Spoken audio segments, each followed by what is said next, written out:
it be that the events unfolding in the Middle East today are somehow mirrored in the Bible by the prophets of Israel? Now, you don't need to be an academic historian to see the repetitive cycles throughout Jewish history. The names and faces may change, but the underlying challenges we face remain the same as they have been since biblical times.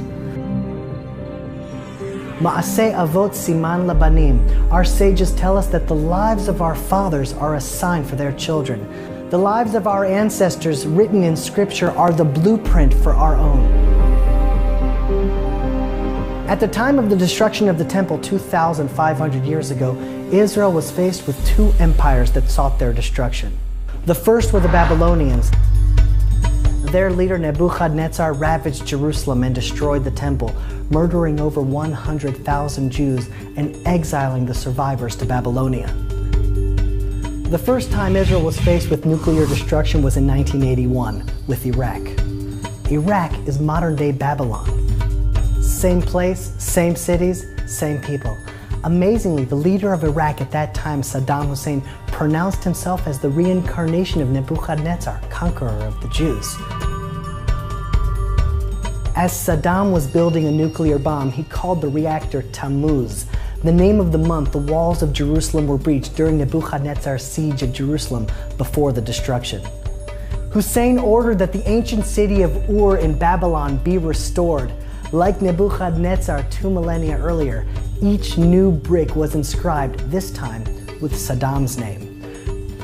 Saddam then embarked on a campaign of terror and conquest, first in Iran, then Kuwait. His ultimate dream was to recapture Jerusalem. Menachem Begin, Israel's prime minister at that time, was faced with destruction and subjugation by modern-day Babylon. He had no choice but to defend Israel from possible annihilation and destroyed the Iraqi nuclear reactor.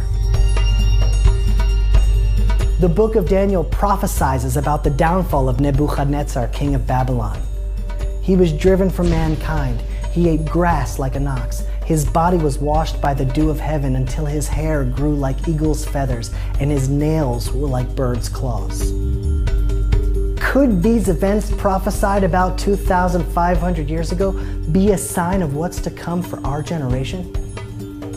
With Babylon behind us in 2012, Israel now faces a new empire that seeks its destruction, Iran.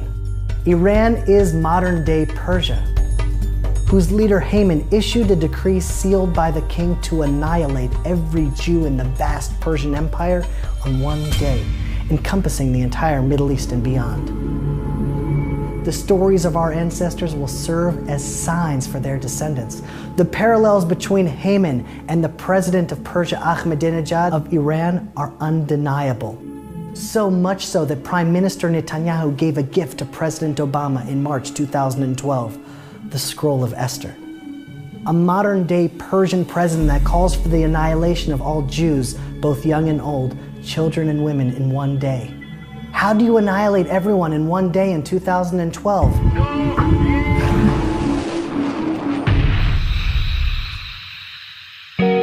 The prophets of Israel gave us a blueprint, a structure. After victory over Babylon and Persia,